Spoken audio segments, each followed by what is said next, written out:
আল্লাহর মাকবুল। অর্থটা বিরাট ভালো, বুখারীর হাদিসে খালি তরজমা, কিন্তু বাংলা খালি মিলে বলার জন্য আপনারা কিছু বোঝেন কিছু বুঝেন না। কথাটা দেখেন, লা ইলাহা ইল্লাল্লাহ মুহাম্মাদুর রাসূলুল্লাহ। লা ইলাহা ইল্লাল্লাহু তাওহীদেরি মূল, মুহাম্মাদুর রাসূলুল্লাহ আল্লাহর মাকবুল। কবি বলেছেন বুখারীর হাদিসের, মানুষ যখন গড়ে যাবে ফেরেশতারা জিজ্ঞাসিবে, মানুষ যখন গড়ে যাবে ফেরেশতারা জিজ্ঞাসিবে, কেসিলেন রব তোমার, আরবিতে আছে মারবুকা মাদিনুকা, কেসিলেন রব তোমার, কেসিলেন রাসূল,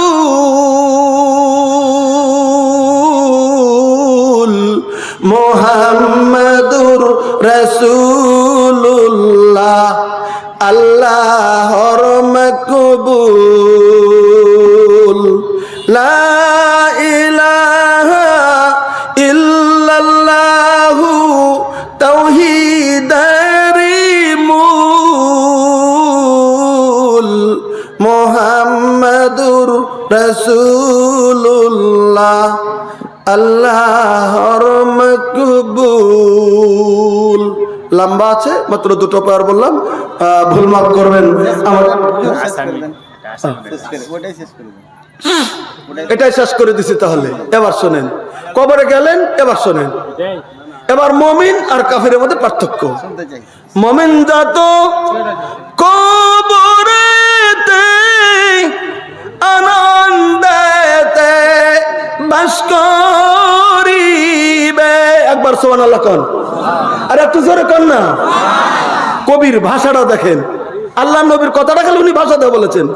মুমিন যত কবরেতে আনন্দেতে বাস করিবে, কিন্তু বেদিনেরা হায় হায় করবে, বেদিনেরা হায় হায় করবে, পাবে না সে কুল,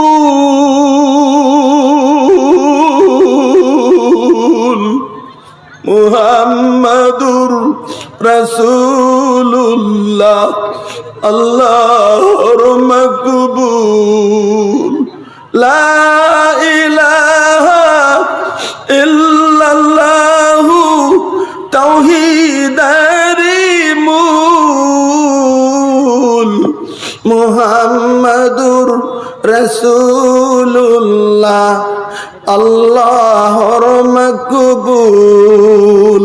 শেষ পয়ার, বেদিন যত কবরেতে শাস্তি পাবে মাটির সাবে। পরশুদিন একটা হাদিস দেখলাম, হযরত সাদ তিনি যখন মারা যায়, তার জানাজায় ৭০,০০০ ফেরেশতা শামিল হয়েছিল। সহিহ হাদিসের ভিতরে বর্ণনা আছে। আল্লাহর নবী বলেছেন, সাহাবা কেরাম, সাদের জানাজায় ৭০,০০০ ফেরেশতা শামিল হয়েছে। আরশটা কেঁপে উঠেছিল, তবুও সাদকে মাটির চাপাটা খেতে হয়েছে। তাই কবি বললেন, বেদিন যত কবরেতে শাস্তি পাবে মাটির চাপে, কিন্তু মুমিনেরা উত্তর দিবে, মুমিনেরা উত্তর দিবে, হবে না গো ভুল, মুহাম্মাদুর রাসূলুল্লাহ আল্লাহর মকবুল, লা ইলাহা ইল্লাল্লাহু তাওহীদারি মূল, মুহাম্মাদুর রাসূলুল্লাহ আল্লাহর মকবুল। আসসালামু আলাইকুম ওয়া রাহমাতুল্লাহি ওয়া বারাকাতুহু।